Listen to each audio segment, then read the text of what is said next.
Olá, meu nome é Karina, sou estudante de Filosofia da Universidade Federal do Estado do Paraná. Atualmente desenvolvo pesquisa em filosofia romana, o filósofo que eu estudo é o Sêneca. E hoje a proposta é falar um pouco a respeito do filósofo pré-socrático Tales de Mileto. Para isso eu usarei as referências Introdução à História da Filosofia, da Marilena Chauí. Essa introdução vai desde os pré-socráticos até Aristóteles. A Doxografia da Coleção dos Pensadores, que aborda relatos do Aristóteles, do Simplício, do Hegel e do Nietzsche. E também usarei o que é filosofia antiga do Pierre Hadot, um filósofo e historiador da filosofia, trabalha com filosofia helenística e a mística neoplatônica, né? Acho que antes de entrar no filósofo propriamente dito, é importante falar a respeito das condições históricas fundamentais para o surgimento da filosofia. Antes de entrar então no filósofo propriamente dito, acho que é importante falar a respeito das condições históricas e sociais que foram base para o surgimento da filosofia. A filosofia nasce no final do século VII, início do século VI a.C., na Magna Grécia, precisamente na Jônia, em Mileto. E é uma nova forma de pensar. Os gregos atribuíram a palavra filosofia. Alguns historiadores, alguns intérpretes atribuem o termo a Pitágoras de Samos, que também é um filósofo pré-socrático, cujo princípio é o número. Entretanto, há controvérsias a respeito disso. Pierre Hadot traz uma nova proposta com base nos seus estudos, que é a de que a filosofia, o termo filosofia, surgiu no século V e foi definido no século IV com Platão no Banquete, né? Ainda hoje nós temos muita dificuldade em trabalhar com a definição de filosofia. Basicamente, nos cursos de filosofia, o que nós fazemos é trabalhar com as filosofias. Eu mesma ainda tenho muita dificuldade para dar uma definição em termos de condições necessárias e suficientes. Acredito que ter uma base a respeito do que os filósofos disseram seja interessante, né, para pensar filosoficamente quais foram as condições históricas que impulsionaram para o surgimento da filosofia. Primeiramente, é importante dizer que antes da filosofia, a mitologia, ou seja, a cosmogonia, tinha como função explicar a origem de tudo, do mundo, do universo, da natureza, e essa explicação se baseava então na existência de deuses e divindades que determinavam os acontecimentos do dia a dia do povo grego. No final do século VII, início do século VI, como eu havia dito, a filosofia surge e uma ruptura, não uma ruptura imediata, mas gradual, e então é deixado de lado toda a explicação mitológica, cosmogônica, a respeito da existência do mundo e a respeito da sua origem, e é dado espaço então para um discurso racional, um discurso lógico, proposto a partir de observações de experiências empíricas. Segundo Marilena Chauí, essa ruptura então foi gradual e não imediata, né? E essa ruptura aconteceu no aspecto histórico e social da sociedade grega, impulsionando o surgimento da filosofia. Entretanto, alguns filósofos, alguns historiadores da filosofia consideram ainda a invenção da escrita, a criação da moeda e a invenção do calendário como condições também para o nascimento da filosofia. Entretanto, Chauí chama atenção para um outro aspecto, uma outra condição basilar para o surgimento da filosofia, que é o surgimento da polis, ou seja, o surgimento da cidade-estado. Antes do surgimento da cidade-estado, haviam os mestres da verdade, né? E eles acabam desaparecendo aos poucos a partir dessa ruptura e do surgimento da polis. E quem eram esses mestres da verdade? Eram o adivinho, o rei de justiça e também o poeta, o aedo, né? Esses sujeitos tinham um papel fundamental na construção de uma sociedade, na construção de uma paideia grega, e tinham o poder da vidência. O poeta, o Aedo, por exemplo, ele tinha o poder de olhar para o passado de olhar para os feitos do passado e para os feitos de grandes heróis como Aquiles ou Odisseu, né? Um dos grandes aedos é Homero, né? Não entrarei no debate a respeito de se foi um ou vários autores, mas Homero escreveu então a Odisseia e a Ilíada. A Odisseia vai contar a história do Odisseu e o seu retorno a Ítaca, enquanto que a Ilíada fala da Guerra de Troia. O poeta, o Aedo, para retratar, falar a respeito do passado, para voltar o seu olhar para o passado, recorria à divindade, recorria às musas. Como exemplo, podemos citar ali o canto 1 da Ilíada, Mene, Naen, Detea, Pené, Adeu, Aquileus, em que Homero inicia o canto dizendo: canta-me a cólera, ó deusa funesta de Aquiles expelida.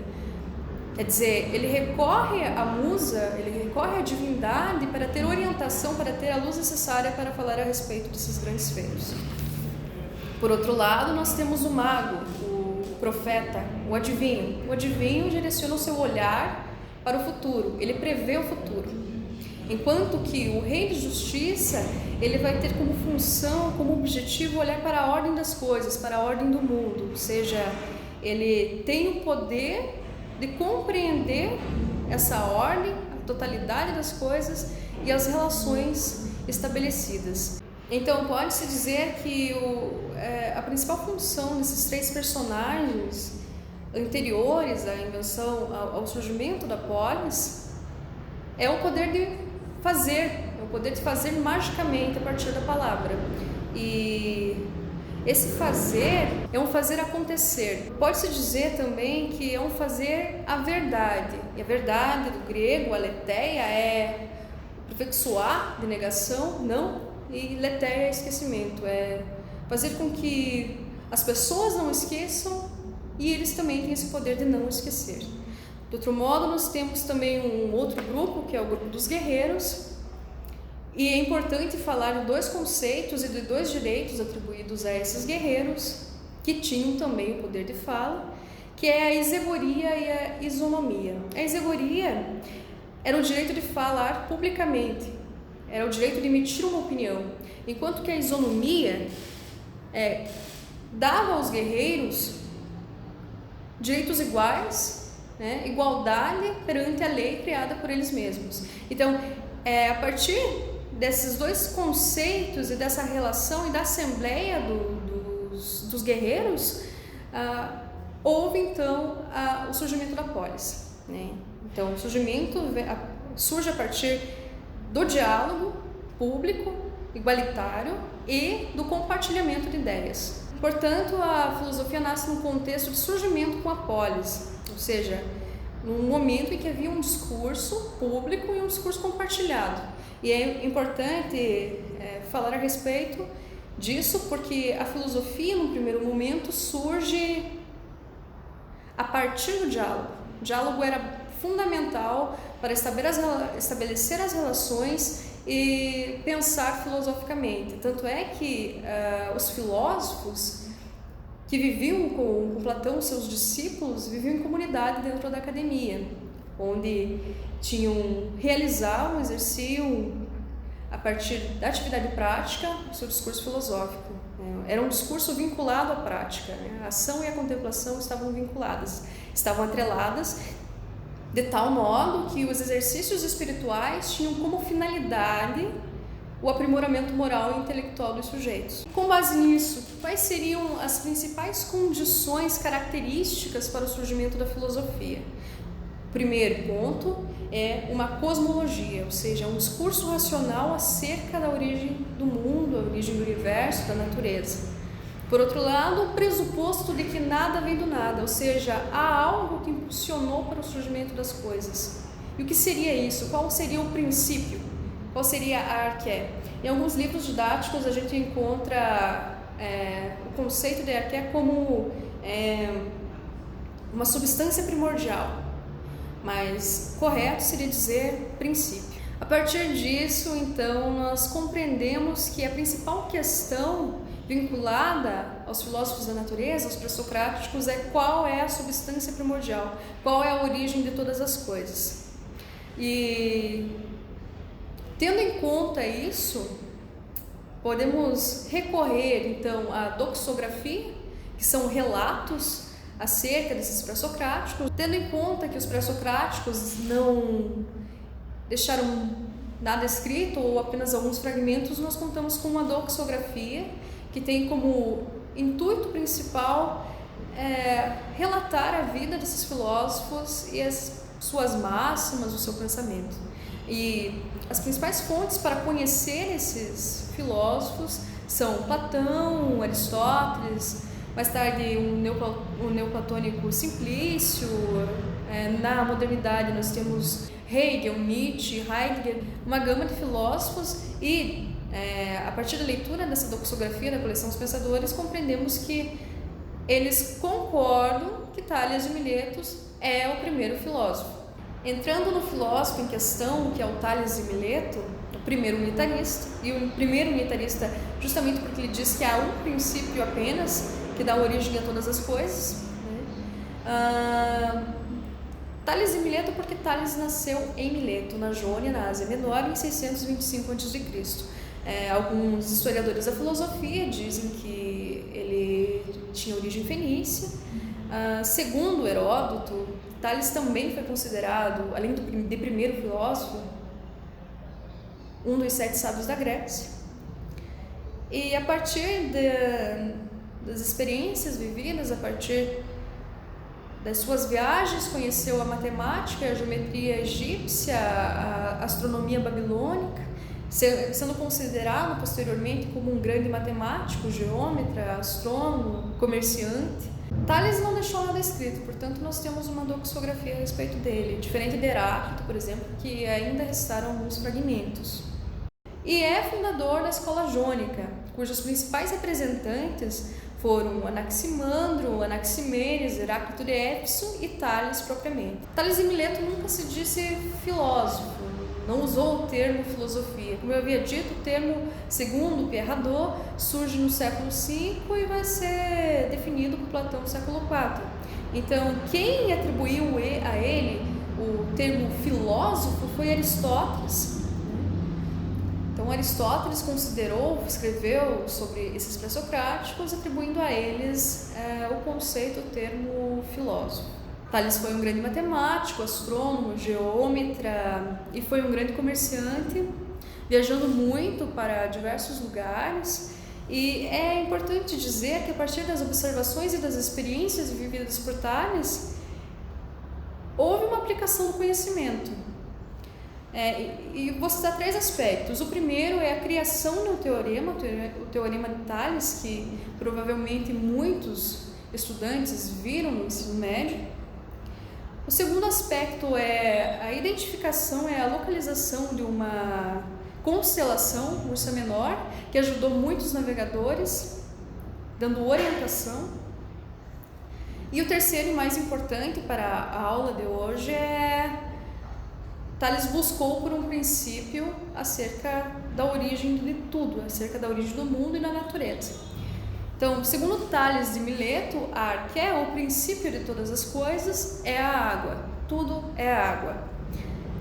Mas quando Tales afirma que tudo é água, não necessariamente ele quer dizer que tudo é água, mas que a substância primordial, a essência de todas as coisas é água, ou seja, tudo possui água, desde um celular, uma caneta, um papel.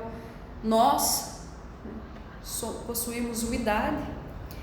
Então, através dessas observações, ele chegou à conclusão de que a água é o princípio de todas as coisas.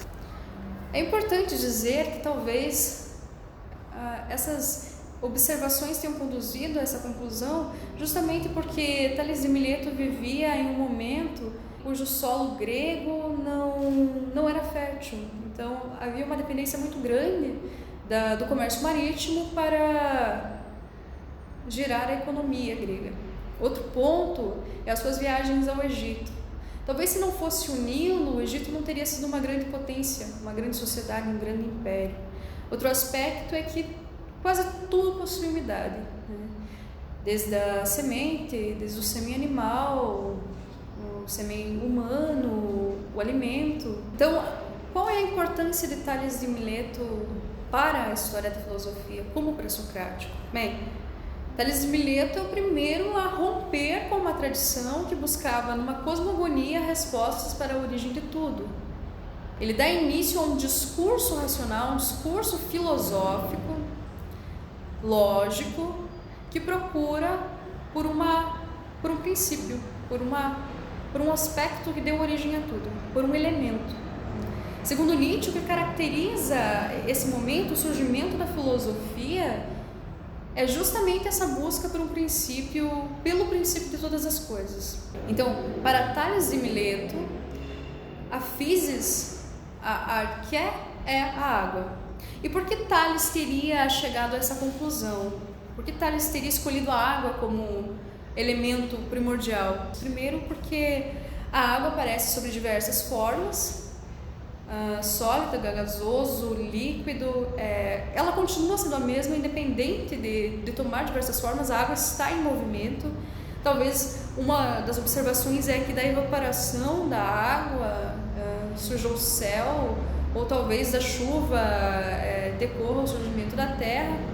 Outro aspecto interessante é que a água está vinculada à vida, como eu havia comentado, e é um dos aspectos que o Aristóteles e o Simplício nos trazem, que é a água está presente em tudo. A água está presente nos frutos, em nós mesmos. O cadáver em putrefação, ele resseca. Então a água faz entender que há vida. E Simplício diz o seguinte: as coisas mortas secam, as sementes são úmidas, o alimento é suculento. Outro aspecto muito importante que eu já havia comentado é o caráter da água, a importância da água para a irrigação e a importância da água na sociedade egípcia. Com base nesses aspectos, nós compreendemos que dentro da sociedade grega, que dentro das sociedades que comercializavam com a Grécia, havia uma dependência muito grande da água, seja para o comércio marítimo, seja para a irrigação, seja para qualquer coisa. Portanto, a arché, para Tales de Mileto, é a água. Tudo é água, quer dizer, todas as coisas possuem na sua essência a umidade. Espero que vocês tenham uma boa prova e muito obrigada.